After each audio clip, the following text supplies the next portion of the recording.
Hello everyone. आज हम discuss करेंगे एमाइन चैप्टर की organic word problem.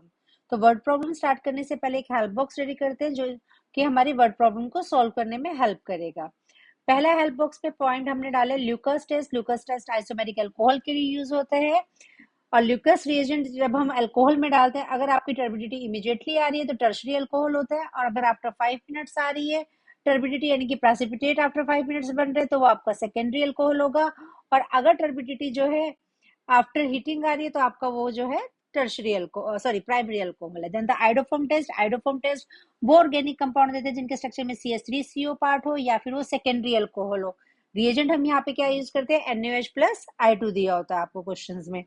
Then next point, COH carboxylic में अमोनिया डालेंगे, एसिड बेस न्यूट्रलाइजेशन होगा, अमोनियम सॉल्ट बनेगा, इसको आप हीट करेंगे, हीट करने से लॉस ऑफ वाटर होगा और आपको रिजल्टिंग क्या मिलेगा, amide. This one is CONH2 is amide. Amide में जब आप हॉफमैन ब्रोमोमाइड रिएक्शन कराएंगे Br2KOH की हेल्प से तो रिजल्टिंग हमारा आ जाएगा एमाइड। तो ये CO पार्ट हट जाता है, एलिमिनेट हो जाएगा यहाँ से। नेक्स्ट पॉइंट, NH2 में जब डाइजोटाइजेशन कराएंगे, अगर आपने अल्काइल पार्ट लिया तो अल्कोहल बनेगा because aliphatic diazonium salts are unstable, और अगर आपने एराइल पार्ट लिया तो डाइजोनियम क्लोराइड बनेगा बेंजीन का, जो कि स्टेबल है as comparison to aliphatic.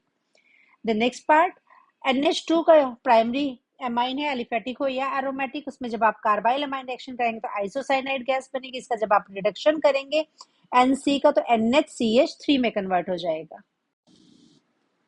An aromatic compound A of molecular formula C7H6O2 undergoes a series of reactions as shown below. Write a structure of A, B, C, D in the following. अब देखिए यहाँ पे A जो है NH3 और आपने heat किया तो आपका ये प्रोडक्ट आ रहा है, तो इट मीन्स A क्या हुआ अपना कार्बोक्सिलिक एसिड, और कौन सा कार्बोक्सिलिक एसिड है, बेंजीन वाला, बिकॉज आपके प्रोडक्ट में C6H5 है, तो इट मीन्स A का स्ट्रक्चर क्या हो गया, बेंजीन रिंग के ऊपर COOH पार्ट। देन आते हैं इस ए का जब आपने NH3 और के साथ हीट किया तो आपका C6H5CONH2 आ रहा है, जब इसको आपने LiAlH4 के साथ किया तो D आ रहा है, D आ रहा है, तो इट मीन्स ये क्या हो रहा है, रिडक्शन हो रहा है, तो यहाँ पे O के प्लेस पे क्या आ जाएंगे आपके hydrogen. Then next step, C6H5CONH2 में हमने क्या किया है, Br2NaOH, this one is Hoffmann bromamide reaction. तो इस हॉफमैन ब्रोमोमाइड रिएक्शन में क्या होता है, ये CO पार्ट हट जाता है और आपका बेंजीन के साथ क्या अटैच हो जाएगा, NH2, इट मींस एमाइड किस में कन्वर्ट हो जाएगा, यहाँ पे एमाइन में कन्वर्ट हो रहा है। देन नेक्स्ट पार्ट, इस एमाइन का जब आपने एनिलीन का एसिटाइलेशन किया, this one is a protection of amino group because this one is highly activating, तो यहाँ पे अपना क्या आ जाएगा, H हट जाएगा और इसके साथ क्या अटैच हो जाएगा, COCH3, एसिटेनिलाइड लेस एक्टिवेटिंग फॉर्म में आपका जो ये है एनिलीन कन्वर्ट हो जाएगा। देन NH2 में B में जब हमने ब्रोमीन वाटर ऐड कर रहे हैं, NH2 इज हाईली एक्टिवेटिंग, तो यहाँ पे आपको ट्राई प्रोडक्ट मिलेगा, try bromo product, this one is 2,4,6 try bromo aniline, जिसके हमें व्हाइट प्रेसिपिटेट मिलते हैं। Two isomeric compounds A and B having molecular formula C4H11N both lose nitrogen on treatment with HNO2 and gives compounds C and D respectively. C is resistant to oxidation but immediately responds to Lucas test, whereas D responds to Lucas test after 5 minutes and gives a positive iodoform test. Identify A and B. अब यहाँ पे हमें दिया है कि कोई compound है C4H11N जिसका मोलिकुलर फॉर्मूला है और उसके दो आइसोमेरिक कंपाउंड्स हैं A और B। इन दोनों का जब आपने डाइजोटाइजेशन किया तो डाइजोटाइजेशन के बाद जो आपका कंपाउंड बन रहा है C एंड D बन रहा है। C में जब आपने ल्यूकास टेस्ट किया है तो turbidity appears immediately, it means C क्या हुआ आपका, फिर turbidity appears instantaneously, so this one is a tertiary alcohol.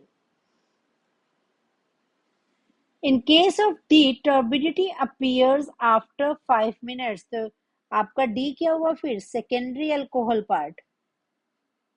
And it also gives an iodoform test. Iodoform test भी ये क्या दे रहे हैं, पॉजिटिव दे रहे हैं। iodoform test पॉजिटिव देने का मतलब क्या है, यहाँ पे आपका क्योंकि ये अल्कोहल है तो कैसा अल्कोहल होगा, CH3CH सेकेंडरी अल्कोहल होगा यहाँ पे, तभी आपका iodoform टेस्ट पॉजिटिव आएगा। अब आते हैं इसके आंसर्स वाले पार्ट पे। ये तो हो गया हमारा फ्लो चार्ट C4H11 एन। ए जो है टर्शरी वाला पार्ट है, तो टर्शरी पार्ट है तो इट मींस ए का स्ट्रक्चर क्या होगा, ये वाला पार्ट आ गया अपना टर्शरी अल्कोहल वाला। देन बी वाले स्ट्रक्चर की बात करते हैं। बी के स्ट्रक्चर में क्या है, सेकेंडरी अल्कोहलिक ग्रुप बन रहा है, तो बी का स्ट्रक्चर क्या आएगा हमारा, है तो प्राइमरी अमाइन ही बट लगा किससे, सेकेंडरी कार्बन के साथ अटैच्ड है। Clear answers. N aromatic compound ए जिसका फॉर्मूला है C7H7O। हमेशा ये ध्यान रखा करो, अगर कार्बन मोर देन 6 हैं तो आपके कंपाउंड में बेंजीन रिंग होगा। So an aromatic compound a undergo series of reaction as shown. आपको ये ए दिया है, Br2KOH हॉफमैन ब्रोमोमाइड रिएक्शन किया तो C6H5 के साथ NH2 लग रहा है, तो इट मींस अगर आप हॉफमैन का रिवर्ट करें तो इन दोनों के बीच में यहाँ पे क्या आएगा, CO इंसर्ट करेंगे, तो ए का फॉर्मूला क्या हो गया हमारा, CONH2 एमाइड। एमाइड से एमाइन में कन्वर्ट होता है हॉफमैन ब्रोमोमाइड रिएक्शन से। देन नेक्स्ट पार्ट, एनिलीन का जब C6H5NH2 का आपने डाइजोटाइजेशन किया है तो यहाँ पे बी क्या बन रहा है अपना, benzene diazonium chloride N2Cl। Benzene diazonium chloride में जब हमने अल्कोहल डाला है तो ये किस में कन्वर्ट हो जाएगा, यहाँ पे सिंपली बेंजीन पार्ट आ जाएगा। और जब आपने इसमें के आई पार्ट ऐड किया है तो N2Cl के प्लेस पे यहाँ पे क्या आ जाएगा आपका, आइडोबेंजीन। N2Cl के प्लेस पे आई आ जाएगा। एंड फाइनली जब आपने एनिलीन में CH3CH Cl3NH किया, this one is a carbyl amine reaction, तो कार्बाइल अमाइन रिएक्शन में NH2 किस में चेंज होता है, NC में, कार्बाइल अमाइन गैस फॉर्म हो जाएगी, isocyanide gas. An organic compound A, molecular formula C3H9N, when treated with nitrous acid, gave an alcohol and nitrogen gas. A on warming with CaCl3 and caustic potash gave C, which on reduction gave isopropyl methyl amine. Predict the structure of A. अब इसका हमने flow chart बना लिया है पहले कि C3H9N है, HNO2 के साथ किया तो अल्कोहल और नाइट्रोजन गैस दे रहे हैं। इस पे जब आपने कार्बाइल अमाइन रिएक्शन कराया तो ये C दे रहे हैं, और C का जब आपने रिडक्शन किया तो ये आइसोप्रोपाइल मिथाइल एमाइन दे रहा है। अब कार्बाइल अमाइन रिएक्शन से हमें पता है कि आपके टर्मिनल पोजीशन पे NC आएगा, आइसोसाइनाइड पार्ट आएगा, तो इट मींस यहाँ पे आपका जो ये प्रोडक्ट आ रहा है मिथाइल आइसोप्रोपाइल वाला पार्ट, तो यहाँ पे हमारा क्या है, ये